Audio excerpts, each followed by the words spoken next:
When the NBA releases the schedule for the 2025 season, I already have a few games circled on my calendar.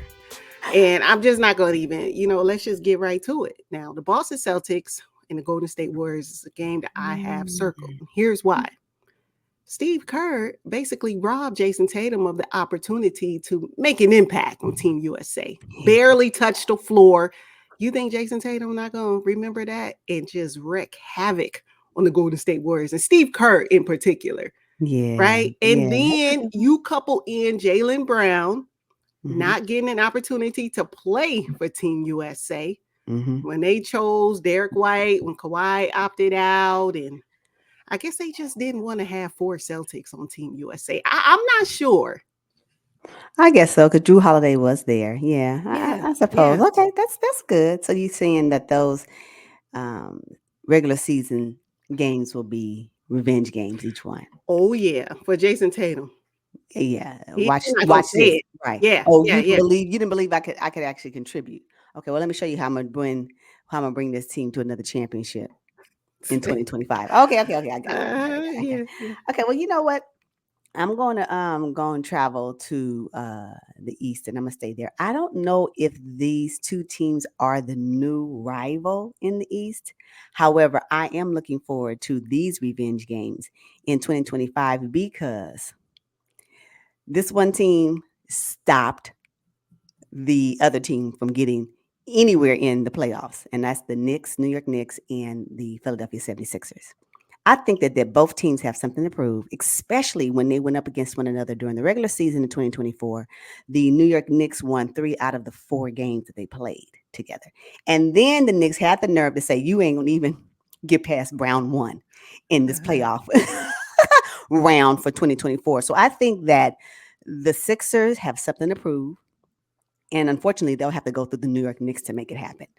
They couldn't do it in 2024, so 2025 has to be the Sixers' year to at least get through the New York Knicks. Now, I know that when the New York Knicks and the Sixers played last season, some players were not playing. Joel Embiid was injured. OG Anunoby was injured. And so the Sixers and the Knicks have made some adjustments to their roster. I think that have enhanced their roster. And now we're talking about Paul George being on the Sixers. If you don't think he got something to prove, right?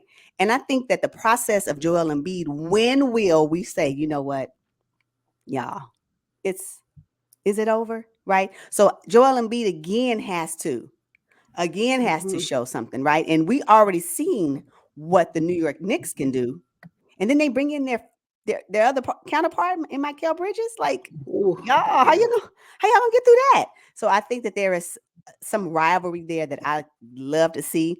When the Sixers go anywhere near Madison Square Gardens, the Knicks fans are ready. So I just am looking forward to that regular season series again. And I don't know if they'll match up again in the postseason, but if they do, the Sixers better bring it, because I think the Knicks have their number. Now, I know that Tyrese Maxey has this new contract. They re-signed Kyle Lowry for a year, which is cute. But I just think that there are some things that the Sixers got to show up, and the Knicks can get them again this season. So we'll see. So I think that the revenge games I'm looking forward to, New York Knicks and Philadelphia 76ers. Oh, okay. Now I have to be honest with you. I have the New York Knicks versus everybody. Oh, man, everybody. I'm telling you, whenever they step into town, it's going to be a show. Whenever they step into town, it's going to go down. Yeah. So I'm with you. I'm on board. New York Knicks are going to be, man, talk about a fan base was up for several seasons back in the day, who went through a serious dry spell, and then now to finally have a team they could possibly win the championship. So okay. So I'm going to stay with that. I have the Clippers versus the Philadelphia 76ers. Why? Okay. PG boo-booed on the Los Angeles Clippers once he left.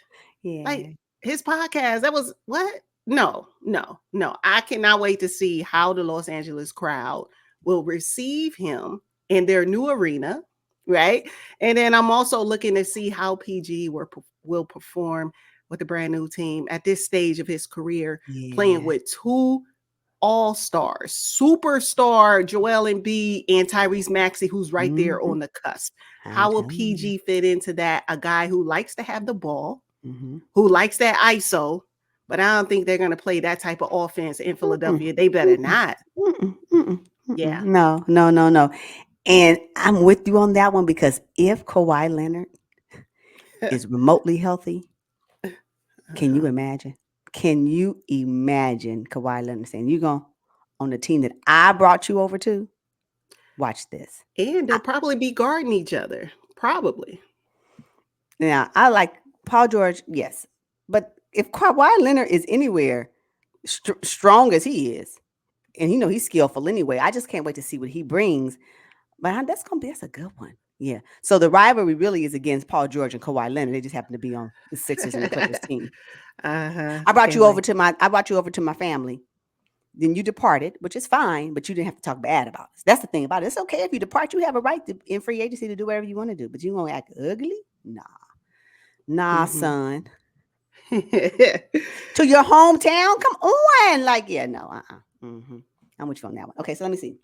All right, and now this one here, the Minnesota Timberwolves and the Denver Nuggets.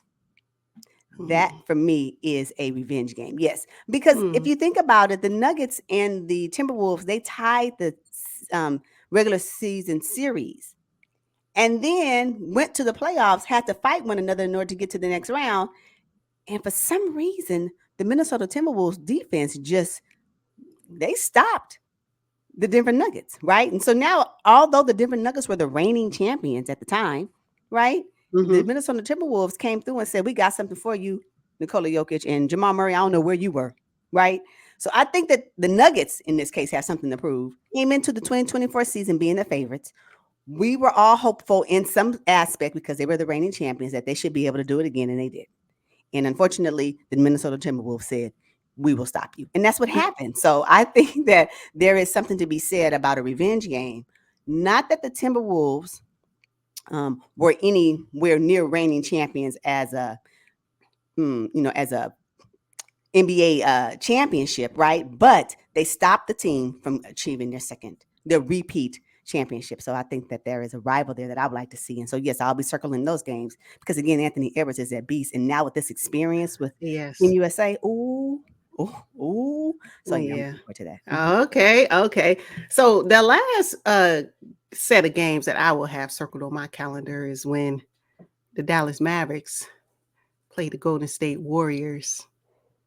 Klay Thompson, Mm, he wants full revenge. This is a guy who basically spent his whole career with the Golden State Warriors, and yeah. they decided they didn't want to pay him after he negotiated for several months. Mm-hmm. He said, "Okay, I found an organization that's willing to pay me, so watch out. Watch out." But it's going to be difficult because the Mavs are already stacked. They don't need Klay Thompson. They don't need But him. if you remember when Jalen Brunson left the Mavs, yeah, they didn't want to Mm-hmm. pay him, right? Mm-hmm. Yes, they couldn't pay him. Yes, that is correct. Mm-hmm. Right. Okay. So now the Mavs decided to go ahead and pay Klay Thompson. And I just think we're going to see a renewed Klay. We may not, this might not be the end of his career, like, I have, kind of Mm. leaned towards earlier, but I just think Klay Thompson, when he goes back to the Bay Area, or even when the Warriors come into Dallas, he's going to have something to say about that. He's going to give them a little bit something that the Warriors hadn't seen before. I will hope that that's the case, and I hope that Jason Kidd and Luka Doncic and Kyrie Irving will allow that to happen. Because if they don't Mhm. allow it to happen, Klay Thompson is not going to even. It won't be nothing. It just won't be nothing. It's gonna. This what you're talking about? Klay Thompson being able to show the Golden State Warriors that you see how y'all did somebody that you raised. You raised me in this league. Yeah. You, Yeah. you raised me in this league. We won multiple championships together. I was a part of that, and I'm talking about a pivotal part, not some bench warmer. No, I had access, actual play time on the Yep. floor in every championship that we won, Yep. and y'all couldn't find a slither of money for me. You couldn't save me at all, nothing. You raised me, but then you let me go. So now I'm over here with the Dallas Mavericks, and if the Dallas Mavericks don't see it that way as you're talking, then Klay Thompson is just going to be an afterthought. and it's not going to look good. So, and even when he get his few minutes that he's going to get when he plays against this team, it may be lackluster. So, hopefully, the Dallas Mavericks is on board with that. Well, I mean, they made it to the NBA Finals without him. That's my point. So maybe he's the piece that's going to help them get over the hump. You just, you don't know. Yeah. And with him having something to prove, considering that his family let him down, because that's exactly what happened. I mean, that's like, my family saying, not anymore. We don't want you no more. What? I would be devastated. Are you serious? Yeah. However, my family can't get rid of me, but but I would be devastated. And I'm quite sure that's how he feels. I mean, he grew up there. So yeah, we'll see.